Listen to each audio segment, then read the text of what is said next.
Hello students, आज की इस वीडियो में हम ट्रांसफार्मर में होने वाले लॉसेस के बारे में पढ़ने वाले हैं। तो ट्रांसफार्मर में जो भी लॉसेस होते हैं, जिन दो ही लॉस होते हैं, एक होता है कोर लॉस और दूसरा होता है कॉपर लॉस। अब अगर हम कोर लॉस की बात करें तो कोर लॉस जो है, जैसा कि नाम से पता चल रहा है कि ट्रांसफार्मर के कोर से रिलेटेड है। ट्रांसफार्मर का जो कोर होता है उसमें होने वाले लॉसेस को हम कोर लॉस कहेंगे। और कॉपर लॉस जो है वो ट्रांसफार्मर में जो प्राइमरी वाइंडिंग है और जो सेकेंडरी वाइंडिंग है उसमें होने वाले लॉसेस को हम कॉपर लॉस कहेंगे। तो कोर लॉस के बारे में हम लिख लेंगे, it is subjected to the core of the transformer. और कॉपर लॉस के बारे में लिख लेंगे, it is subjected to the windings of the transformer, primary as well as secondary. अब हम बारी बारी से दोनों लॉसेस को डिस्कस करेंगे। तो शुरू करते हैं कोर लॉस से। तो हम हेडिंग बना लेते हैं कोर लॉस। कोर लॉस को दो और नामों से जाना जाता है। एक का नाम है आयरन लॉस और दूसरा नाम है constant loss.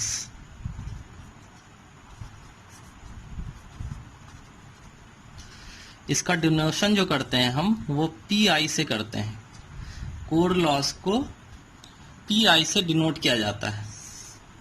P for power, I for iron. तो कोर लॉस के बारे में अब हम पढ़ने वाले हैं।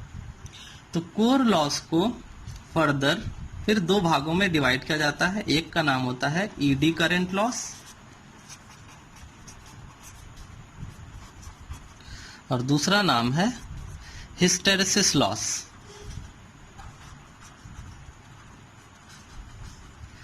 ईडी करंट लॉस को पीई से डिनोट करते हैं, P for power, E for eddy current. और हिस्टेरेसिस लॉस को हम पीएच से डिनोट करते हैं, P for power, H for hysteresis loss. तो अब हम समझेंगे ईडी करंट लॉस क्या होता है। तो ईडी करंट लॉस, देखिए ईडी करंट लॉस क्या होता है। हम इसको समझने के लिए ट्रांसफार्मर के स्ट्रक्चरल डायग्राम पे चलते हैं। यहां देखिए, जब आपका वाइंडिंग्स में करंट होता है ना, तो कोर के अंदर फ्लक्स सेटअप हो जाता है और ये फ्लक्स आपका अल्टरनेटिंग नेचर का होता है। ये सब हम पढ़ चुके हैं पहले के वीडियोस में। तो ये फ्लक्स अल्टरनेटिंग नेचर का है और यही फ्लक्स जाकर के सेकेंडरी में भी लिंक करता है, जिसकी वजह से ईएमएफ इंड्यूस होता है फैराडे के सेकेंड लॉ के अकॉर्डिंग, फैराडेज के लॉ के अकॉर्डिंग, है ना। सेकेंड लॉ से हम मैग्नीट्यूड डिटरमाइन करते हैं। तो ये जो अल्टरनेटिंग फ्लक्स यहाँ पे चल रहा है इस कोर के आसपास, तो ये कोर जो है वो किस चीज का बना होता है। कंस्ट्रक्शन में हमने देखा कि ये सिलिकॉन का बना होता है। सिलिकॉन क्या है? कंडक्टिंग मटेरियल है। तो जब इसमें ईएमएफ इंड्यूस्ड हो सकता है इस वाइंडिंग में, तो इस सिलिकॉन मटेरियल जो कि कंडक्टर है इसमें भी इंड्यूस्ड हो सकता है ईएमएफ। तो इस कोर के बॉडी पे, इस कोर में ईएमएफ इंड्यूस्ड हो जाता है। ईएमएफ इंड्यूस्ड होने की वजह से इसके बॉडी पे सर्कुलेटिंग करंट जो है वो रोटेट करने लगते हैं। सर्कुलेटिंग करंट पूरे बॉडी पे रोटेट करता है। अब इस करंट को पावर कहाँ से मिल रहा है? तो ऑब्वियस सी बात है, जो हमने सप्लाई दिया है वहीं से पावर मिल रहा है। तो ये जो करंट फ्लो कर रहा है इसका तो कोई यूटिलाइजेशन है नहीं, ये बेकार है। पावर कहाँ से मिल रहा है? हमारे इनपुट से। तो हमारा तो लॉस हो रहा है ना इस ईडी करंट के तौर पे। और ये ईडी करंट फ्लो कर रहा है, ईडी करंट की वजह से, करंट की वजह से जानते हैं हम हीट भी प्रोड्यूस होगा। तो ये टेम्परेचर भी राइज कर देता है ट्रांसफार्मर का। तो ये जो लॉस है ईडी करंट की वजह से, पावर का जो लॉस हो रहा है उसे हम कहते हैं ईडी करंट लॉस। तो इसे हम डिफाइन कर लेते हैं, लिख लेते हैं इसका डेफिनेशन। तो हमने यहाँ पे ईडी करंट लॉस का डेफिनेशन लिख लिया। जो कि इस तरीके से है, due to induced EMF in primary and secondary winding on the core of a transformer, eddy current circulates. Power is required to maintain this ED current. This power is dissipated in the form of heat and is known as ED current loss. अब ED current loss को find out करने के लिए जो formula है वो क्या है कि PE is equal to PE यानी कि ED current loss, ये बराबर होता है KE F square B square max. अब KE क्या है? KE है आपका प्रोपोर्शनैलिटी कांस्टेंट है, जिसकी की वैल्यू डिपेंड्स करता है मटेरियल ऑफ द कोर पे. F क्या है? सप्लाई फ्रीक्वेंसी है. B क्या है? Maximum flux density inside the core. तो इन सबको हम लिख लेते हैं. तो यहाँ पे हमने KE F और B क्या है उन सब का नाम लिख लिया है. अब हम बात करते हैं कि ईडी करंट को हम कम से कम कैसे कर सकते हैं, उसको रिड्यूस कैसे किया जा सकता है. तो हम यहाँ देख रहे हैं कि ये है करंट. तो करंट को रोकने के लिए हमें क्या करना होगा? ऑब्वियस सी बात है कि उसका रेजिस्टेंस जो है वो बढ़ाना होगा. तो रेजिस्टेंस जो है वो बढ़ाने के लिए हम क्या जानते हैं formula? R is equal to rho L by A. Resistance जो है वो डायरेक्टली प्रोपोर्शनल होता है लेंथ के, इनवर्सली प्रोपोर्शनल होता है एरिया के. तो हम क्या करते हैं, जो कोर होता है हमारा, कोर को हम पतले पतले लैमिनेशन में काट देते हैं. जब हम पतले पतले उसको लैमिनेशन में काट देते हैं तो उसका लेंथ जो है वो बढ़ जाता है और एरिया भी कम हो जाता है, जिसके वजह से उसका रेजिस्टेंस जो है वो बढ़ जाता है. तो इस तरीके से हम ईडी करंट को मिनिमाइज करते हैं. अब हम कंस्ट्रक्शन जब पढ़ रहे थे तो उसमें हमने देखा भी था कि कोर को हम पतले पतले लेमिनेशन में बांट देते हैं. तो उसका रीज़न यही था, ईडी करंट लॉस को कम करने के लिए. तो हम लिख लेते हैं कि ईडी करंट को कम करने के लिए हम क्या कर सकते हैं. तो देखिए यहाँ पे हमने लिख लिया है कि ईडी करंट को लॉस को कम करने के लिए हम क्या कर सकते हैं. In order to reduce eddy current loss, high resistance path is established for them. This is achieved by making the core of thin insulated laminations. तो this is all about the eddy current loss. अब हम पढ़ेंगे hysteresis loss के बारे में. Hysteresis loss इसे denote करते हैं हम PH से, और ये कोर लॉस का ही हिस्सा है. अब हिस्टेरेसिस लॉस होता क्या है, देखिए फिर से हम चलते हैं ट्रांसफार्मर के स्ट्रक्चरल डायग्राम पे. यहाँ देखिए हम जानते हैं कि कोर के अंदर होता है फ्लक्स, जो कि होता है अल्टरनेटिंग नेचर का. अब ये फ्लक्स जो है ये एक बार पॉजिटिव होता है, फिर एक बार निगेटिव होता है. तो ये कंटिन्यूअसली पहले मैग्नेटाइज हो रहा है, फिर डीमैग्नेटाइज होता है, फिर से जाता है, फिर पॉजिटिवली मैग्नेटाइज होता है. तो कंटिन्यूअसली ये मैग्नेटाइज डीमैग्नेटाइज हो रहा है कोर आपका. तो कोर के अंदर के जो मॉलिक्यूल होंगे वो भी कंटिन्यूअसली मैग्नेटाइज और डीमैग्नेटाइज हो रहे होंगे. और मैग्नेटाइज और डीमैग्नेटाइज होने के लिए कोर के मॉलिक्यूल्स को मूव करना होता है इस तरीके से. एक बार मीन्स वो लूप बना के रहते हैं, इस तरीके से क्लोज लूप बना करके रहते हैं. जैसे ही हम करंट देते हैं तो वो ओपन लूप में इस तरीके से सीधे खड़े हो जाते हैं. मैं फिगर से अगर दिखाऊं तो उसके जो डोमेन होंगे जो कि रिस्पॉन्सिबल होंगे मैग्नेटाइजेशन के लिए, कोर के जो डोमेन है जो कि रिस्पॉन्सिबल हैं मैग्नेटाइजेशन और डीमैग्नेटाइजेशन के लिए, वो डीमैग्नेटाइजेशन के केस में ऐसा क्लोज लूप बना के बैठे रहते हैं. जब इसे मैग्नेटाइज किया जाता है तो ये ओपन लूप हो जाता है इस तरीके से, है ना. फिर जब हम मैग्नेटाइज करेंगे, मैग्नेटाइज कंडीशन का ही है, फिर जब डीमैग्नेटाइज होगा तो फिर से ये क्लोज लूप बन जाएगा. तो ये ओपन क्लोज जो हो रहा है इसमें पावर का लॉस होता है, जिसे हम हिस्टेरेसिस लॉस के नाम से जानते हैं. तो इसे हम लिख लेते हैं कि हिस्टेरेसिस लॉस क्या होता है. तो देखिए यहाँ पे हमने हिस्टैरिसीस लॉस का डेफिनेशन लिख लिया है। Since the flux in a transformer core is alternating, therefore power is required for the continuous reversal of the molecular magnets of which the core is composed. This power is dissipated in the form of heat and is known as hysteresis loss.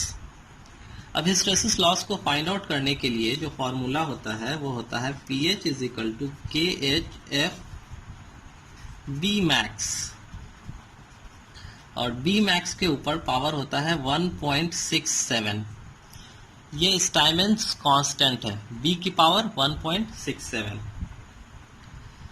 अब KH जो है यहाँ पे KH क्या है, ये proportionality constant है।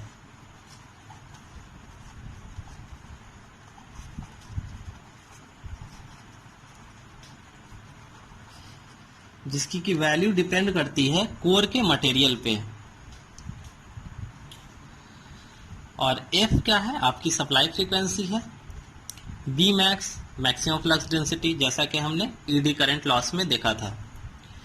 अब हिस्टेरिसिस लॉस को हम कम कैसे कर सकते हैं, तो हमने देखा कि ये लॉस जो हो रहा है वो इस वजह से हो रहा है कि कोर के अंदर के जो मॉलिक्यूल हैं वो उनको रिवर्स होना पड़ता है, एक बार पॉजिटिव फिर एक बार नेगेटिव। तो हमें ऐसा मटेरियल चूज करना होगा जिसके मॉलिक्यूल्स इजीली रिवर्सिबल हों, है ना। आसानी से जब फ्लक्स जो है वो पॉजिटिव डायरेक्शन में जा रहा है तो मॉलिक्यूल भी पॉजिटिव में हो जाए आसानी से, जल्दी से फ्लक्स के साथ साथ, और जब नेगेटिव में जा रहा है तो फ्लक्स के साथ साथ वो भी नेगेटिव में चले जाए। तो हमें ऐसा मटेरियल चूज करना होता है। तो ऐसा मटेरियल कौन होता है, तो मटेरियल साइंस में ऐसा बताया गया कि सिलिकॉन स्टील जो है वो बेस्ट मटेरियल है, उसके मॉलिक्यूल जो है वो इजीली रिवर्सिबल हैं। तो हम लिख लेते हैं कि ईडी हिस्टेरिसिस लॉस को हम कम करने के लिए हम क्या कर सकते हैं। तो देखिए यहाँ पे हमने लिख लिया है, in order to reduce hysteresis loss the molecular magnets of core material should have the property of easily reversal of in accordance with the flux. This is achieved by using silicon steel as a core material. तो इस तरीके से हमने iron loss के तौर पे दो losses देखे। तो टोटल आयरन लॉस जो हो जाएगा ट्रांसफार्मर के अंदर, टोटल आयरन लॉस जिसे हम कोर लॉस कहते हैं, वो हो जाएगा ED current loss plus hysteresis loss. ED current loss के लिए हमने क्या फॉर्मूला देखा, KE F square B max का whole square.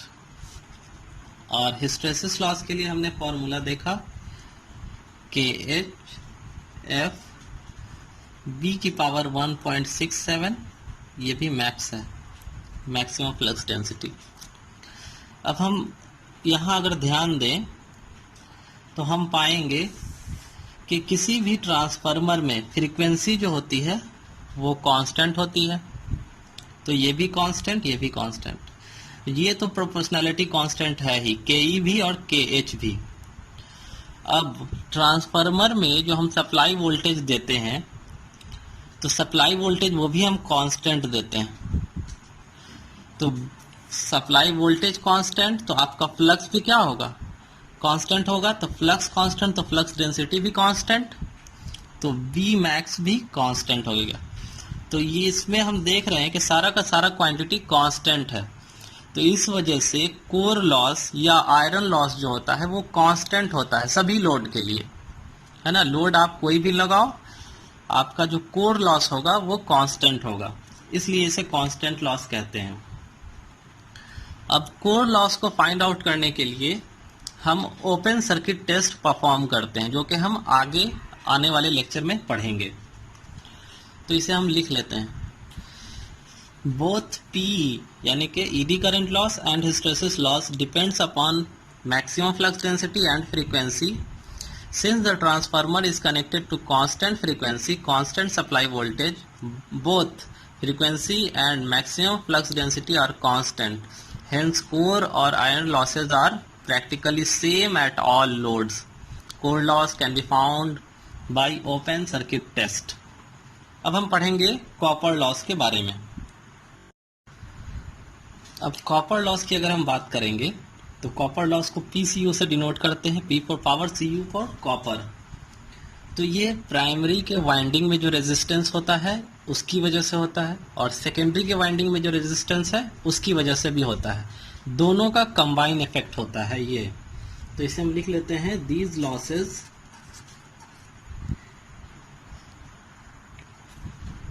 losses occur in both the primary and secondary windings due to their ohmic resistance। तो जो आपका total copper loss हो जाएगा, टोटल ECU, वो हो जाएगा प्राइमरी साइड का power loss, that is I1 का square R1 plus secondary side का कॉपर लॉस जो कि हो जाएगा I2 स्क्वायर R2। इसे आप रेफर्ड वैल्यू के तौर पे भी दिखा सकते हो। रेफर्ड वैल्यू में हमने जितना भी देखा था, फॉर एग्जांपल के लिए मैं 1, 2 लिखता हूं। आप इस तरीके से भी लिख सकते हो, I square R1 plus I2 dash का स्क्वायर R2 डैश, यानी कि हमने सेकेंडरी साइड के रेजिस्टेंस को प्राइमरी साइड में शिफ्ट किया। या फिर हम इस तरीके से भी लिख सकते हैं, प्राइमरी साइड के रेजिस्टेंस को सेकेंडरी साइड में शिफ्ट करेंगे तो I1 का square R1 dash plus I2 का स्क्वायर R2। इसी तरीके से हम कई तरीके से लिख सकते हैं, एंड सो ऑन, जितना भी रेफर्ड वैल्यू है। तो टोटल कॉपर लॉस का फॉर्मूला ये हो जाएगा आपका। अब इस फॉर्मूले में हम देख रहे हैं कि जो हमारा कॉपर लॉस है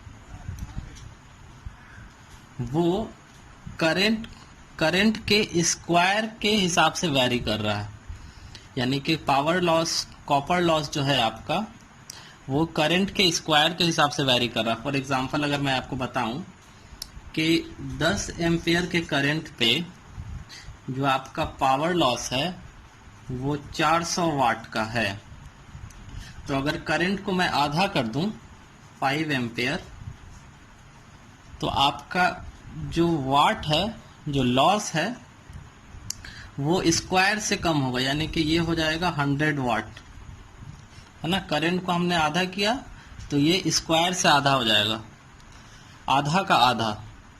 तो वही इस चीज को मैं लिख लेता हूं।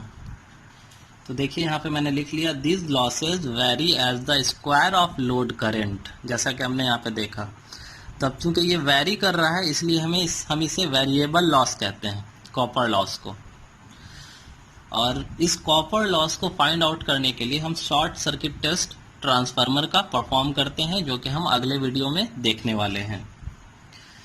तो इस तरीके से टोटल लॉस हो जाएगा ट्रांसफार्मर में, टोटल लॉसेस इन ट्रांसफार्मर, जो कि बराबर हो जाएगा, एक होगा आपका आयरन लॉस और दूसरा हो जाएगा आपका कॉपर लॉस।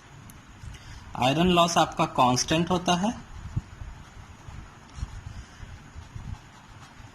कॉपर लॉस आपका वेरिएबल होता है। क्लियर है? अब हम चलेंगे ट्रांसफार्मर के एक बहुत ही इंपॉर्टेंट क्वेश्चन की तरफ, कि ट्रांसफार्मर का जो रेटिंग होता है वो हम वोल्ट एम्पेयर या फिर किलो वोल्ट एम्पेयर में करते हैं, वाट में क्यों नहीं करते हैं, किलो वाट में क्यों नहीं करते हैं। तो देखिए हमने ये हेडिंग बना लिया, why rating of a transformer is in volt ampere और किलो वोल्ट एम्पेयर। तो ये समझने से पहले आप समझिए कि किसी भी डिवाइस का या इंस्ट्रूमेंट का जो हम रेटिंग करते हैं वो हम इस बिना पे करते हैं कि उसमें जो लॉसेस हो रहे हैं वो कैसे हैं। अब ट्रांसफार्मर के केस में हमने 2 लॉस देखे, एक है कोर लॉस, दूसरा है कॉपर लॉस। तो कोर लॉस में हमने देखा कि ये वोल्टेज पर डिपेंड करता है, और कॉपर लॉस में हमने देखा कि ये करंट पर डिपेंड करता है, करंट के स्क्वायर के डायरेक्टली प्रोपोर्शनल होता है। तो लॉसेस जो है ट्रांसफार्मर के केस में वो एक तो वोल्टेज पे डिपेंड कर रहा है, दूसरा आपका करंट पे डिपेंड कर रहा है। तो इसलिए इसका जो रेटिंग है हम वोल्ट एम्पेयर में करते हैं। ना कि वाट में करते हैं। क्लियर है? तो इस चीज को हमने यहाँ लिख लिया। In case of transformer we have seen two losses, core loss, copper loss. Core loss depends upon voltage, copper loss depends upon current. Therefore the rating of a transformer is in volt ampere या फिर kilo volt ampere, not in watt और kilowatt. तो ये था losses के बारे में transformer के। अगले लेक्चर में जब हम मिलेंगे तो हम पढ़ेंगे कि कोर लॉस को कैसे फाइंड आउट करना है। उसके लिए हम ओपन सर्किट टेस्ट परफॉर्म करेंगे। फिर उसके बाद कॉपर लॉस को कैसे फाइंड आउट करना है, तो उसके लिए हम शॉर्ट सर्किट टेस्ट परफॉर्म करेंगे। दोनों ही एग्जामिनेशन पॉइंट ऑफ व्यू से आपके लिए बहुत ही इंपॉर्टेंट है।